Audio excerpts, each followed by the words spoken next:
ఒకసారి మెటాకు సంబంధించిన వార్తను చూద్దాం. స్వయంగా ప్రధానమంత్రి పోస్ట్‌ని తొలగించి ఈరోజు ఏదో టెక్నికల్ ఎర్రర్ అని ఇట్లాంటివి చెప్పాలనే ప్రయత్నం చేస్తున్నారు. దానికి సంబంధించిన మీటింగ్ ఈరోజు అలాగే రేపు information and broadcasting ministry and home ministry ఆధ్వర్యంలో మెటా తోటి సంప్రదింపులు జరిపి అసలు ఏం జరుగుతుంది, ఆల్గరిథం ఎట్లా ఉంటుంది, కంటెంట్ ఏంటిది, అబ్యూజ్డ్ కంటెంట్ కొంత రిలీజ్ అవుతుంది, దానికి వ్యూస్ ఎక్కువ వస్తున్నాయి, అసలు ఆల్గరిథం ఎట్ట పనిచేస్తుంది, ప్రొటెస్టులు జరుగుతుంటే అది కూడా ఎక్కువ వ్యూస్ని ప్రమోట్ చేయడం, వల్గర్ లాంగ్వేజ్ వాడినా కూడా దాన్ని మానిటర్ చేయకుండా, సర్వీలియన్స్ చేయకుండా సోషల్ మీడియాలో ఉంచడం, ఆ అకౌంట్ని బ్లాక్ చేయకపోవడం, వీటన్నిటి మీద చర్చ జరిగే అవకాశం ఈరోజు ఉంది.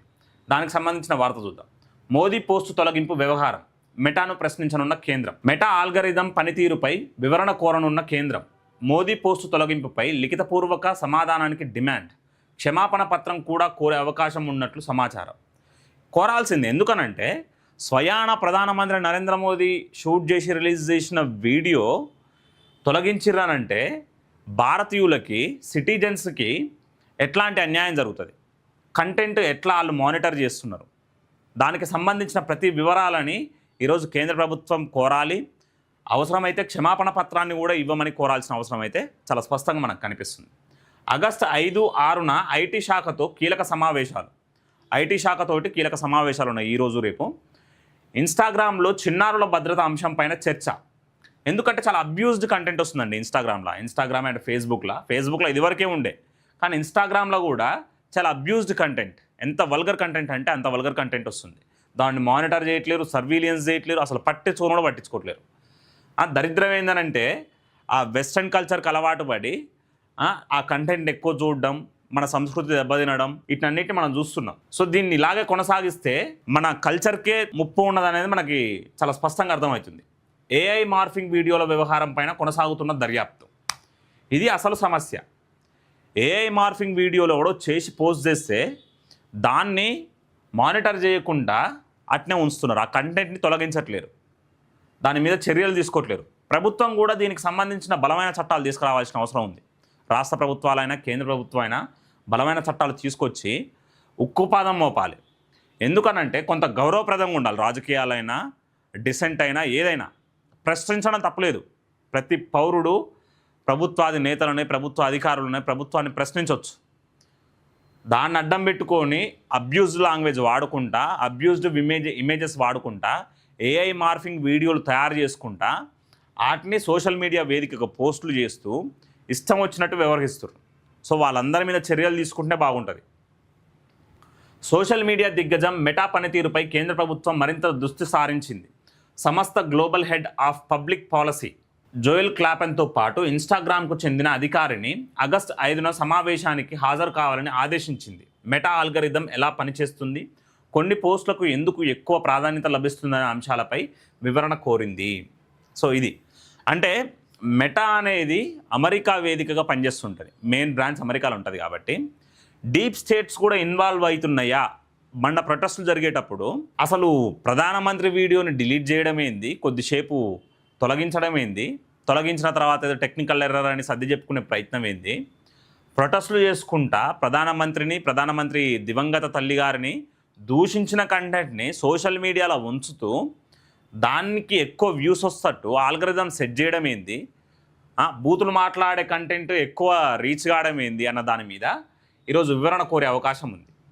అయితే వివరణ ఒక్కటి కోరి వాళ్ళ నుంచి ఏదో క్షమాపణ పత్రం తీసుకుంటే సరిపోదు, ఓ బలమైన చట్టాలు తీసుకొచ్చి ఉక్కుపాదం మోపుతూనే కరెక్ట్. ఎందుకనంటే దేశ సమగ్రతని దెబ్బతీసే కంటెంట్ను రిలీజ్ చేసుకుంటూ సోషల్ మీడియాలో ఉంచుతున్నా కూడా కేంద్ర ప్రభుత్వం చర్యలు తీసుకోకపోతే అది నేషనల్ ఇంటిగ్రిటీని దెబ్బతీస్తుంది. కేంద్ర ప్రభుత్వం అయినా అధికారులైనా గుర్తుపెట్టుకోవాలి. ఈరోజు డీప్ స్టేట్స్ ఇన్వాల్వ్ కాకపోతే ప్రొటెస్ట్లకు సంబంధించిన కంటెంట్ ఎక్కువ ఎందుకు రీచ్ అవుతుంది, అబ్యూజ్డ్ కంటెంట్ ఎక్కువ ఎందుకు రీచ్ అవుతుంది? అది ఏమన్నా కొంత బాధ్యతాయుతంగా ఉందా? ప్రభుత్వ వాహనాలపై దాడులు చేస్తారు, పోలీసులపైన దాడులు చేస్తారు, పబ్లిక్ ప్రాపర్టీని దెబ్బతీస్తారు, వాటిని కాలబెడతారు పోలీస్ వ్యాన్లని, దానికి సంబంధించిన వీడియోలని పెద్ద స్థాయిలో ప్రమోట్ చేయడం. మరి డీప్ స్టేట్ ఇన్వాల్వ్ కాకపోతే ఎన్నట జరుగుతాయి? ఈరోజు ఏమనిపిస్తుందంటే మెటా కొంతమంది దేశ విద్రోహ శక్తులతో చేతులు కలిపి వాళ్ళకి సంబంధించిన కంటెంట్ ని ఎక్కువ చూపించే ప్రయత్నం చేస్తున్నట్టు మనకి ఇక్కడ స్పష్టంగా అర్థమవుతుంది. కొన్ని రాజకీయ పోస్టులు ముఖ్యంగా ప్రభుత్వాన్ని విమర్శించే కంటెంట్ కు అసాధారణ స్థాయిలో ప్రచారం లభిస్తుందన్న ఫిర్యాదులు ప్రభుత్వానికి అందినట్లు సమాచారం. ఈ నేపథ్యంలో మెటా సిఫారసు వ్యవస్థ కంటెంట్ను విస్తృతంగా చూపించే విధానం, పోస్టుల తొలగింపులో అనుసరిస్తున్న భద్రతా చర్యలపై అధికారులు ప్రశ్నించే అవకాశం ఉంది. ఇక్కడ ఏమంటుండు, కొన్ని రాజకీయ పోస్టులని, ప్రభుత్వాన్ని విమర్శించే పోస్టులని విస్తృతంగా ప్రచారం చేసే ప్రయత్నం ఈరోజు మెటా చేస్తున్నది. అదేవిధంగా ప్రభుత్వాధినేతలకు సంబంధించిన కంటెంట్ని కొన్నిసార్లు డిలీట్ చేసే ప్రయత్నం కూడా మెటా చేస్తున్నది. అసలు ఎట్లాంటి విధి విధానాలను అనుసరిస్తున్నది, అసలు రూల్స్ అండ్ రెగ్యులేషన్స్ ఏంటి, అసలు మన భారతదేశానికి సంబంధించిన చట్టాలని పరిగణనలోకి తీసుకొని పాలసీలు ఉంటున్నాయా ఉండట్లేవా, వీటన్నిటి మీద ఈరోజు చర్చ జరిగే అవకాశం ఉంది. ప్రధానమంత్రి నరేంద్ర మోదీ పోస్టు తొలగింపును సాంకేతిక లోపంగా మెటా పేర్కొంది. దీనిపై పూర్తి లిఖితపూర్వక వివరణతో పాటు క్షమాపణ కూడా ఇవ్వాలని కేంద్రం కోరనున్నట్లు ప్రభుత్వ వర్గాలు తెలిపాయి. సాంకేతిక లోపం అంటే సరిపోదండి. ఇప్పుడు మీ ప్రమేయం లేకుండా, మెటాకి సంబంధించిన హెడ్స్ ప్రమేయం లేకుండా సాంకేతిక లోపం ఎట్ట జరుగుతుంది? మరి వేరే వీడియోలు ఎందుకు తొలగించబడట్లేవు? ఆ వీడియోకి ఒకటి రెండు రోజులలోనే సుమారు 303 మిలియన్ వ్యూస్ వచ్చినాయి. అంటే ప్రపంచంలోనే అత్యంత famous video, most famous world influencers videos కంటే కూడా నరేంద్ర మోదీ వీడియో అంత రీచ్ అయింది. దాన్ని తొలగించి సాంకేతిక లోపం అని చెప్పే ప్రయత్నం ఈరోజు మెటా చేస్తున్నది. దానికి ఈరోజు కేంద్ర ప్రభుత్వం క్షమాపణ కోరి లెటర్ని కూడా తీసుకునే అవకాశం ఉన్నట్టు మనకు స్పష్టంగా అర్థమైంది. ఐటీ శాఖ కార్యదర్శి ఎస్ కృష్ణన్ మాట్లాడుతూ ఆగస్టు 5, 6 తేదీల్లో మెటా ప్రతినిధులతో సమావేశాలు జరుగుతాయని చెప్పారు. భారత చట్టాల అమలు, నిబంధనల వర్తింపు, కృత్రిమ మేధతో రూపొందించిన కంటెంట్, ప్రముఖుల ఖాతాలకు సంబంధించిన పోస్టుల తొలగింపులో తీసుకునే జాగ్రత్తలపై చర్చిస్తామని వెల్లడించారు. ఏఐ తోటి రూపొందించిన కంటెంట్ చాలా అబ్యూస్డ్గా ఉంటుంది, ప్రభుత్వాధినేతలను విమర్శించేటట్టు ఉంటుంది, దేశానికి వ్యతిరేకంగా ఉంటుంది, నేషనల్ ఇంటిగ్రేషన్ అండ్ సావర్నిటీని దెబ్బతీసేటట్టు ఉంటుంది. కాబట్టి ఆ కంటెంట్కి సంబంధించిన విషయాలను ఈరోజు ప్రస్తావించి వాటి మీద కఠిన చర్యలు తీసుకోవాలని, ఆ పాలసీల మార్పులు తీసుకురావాలని, అవసరమైతే కొన్ని యాప్ డిజైనింగ్స్ కూడా మార్చాలని, మానిటరైజేషన్ అండ్ సర్వీలియన్స్ పెంచి ఆ కంటెంట్ ఎప్పటికప్పుడు రిమూవ్ చేస్తూ ఉండాలనే విషయాలను కూడా ఈరోజు ప్రస్తావించే అవకాశం ఉన్నట్టు ఇక్కడ ఐటీ శాఖ కార్యదర్శి ఎస్ కృష్ణన్ చాలా స్పష్టంగా చెప్పడం మనం ఇక్కడ చూస్తున్నాం. జూలై 23న ప్రధానమంత్రి నరేంద్ర మోదీ విద్యార్థుల నిరసనలపై స్పందిస్తూ పరీక్షా పత్రాల లీకేజ్పై కఠిన చర్యలు తీసుకుంటామని చెప్పిన సెల్ఫీ వీడియోను ఫేస్బుక్ కొంతసేపు తొలగించింది. ఆ తర్వాత సాంకేతిక లోపం వల్లే అలా జరిగిందంటూ మెటా ఆ వీడియోను పునరుద్ధరించి క్షమాపణ చెప్పింది. అయితే ఆ వివరణను కేంద్రం నిశితంగా పరిశీలిస్తుంది. జూలై 20 నుంచి చాలా తీవ్ర స్థాయిలో జంతర్ మంతర్లో ప్రొటెస్ట్లు అనేవి చాలా తీవ్ర స్థాయిలో పెరిగిన విషయం మనందరికీ తెలిసిందే.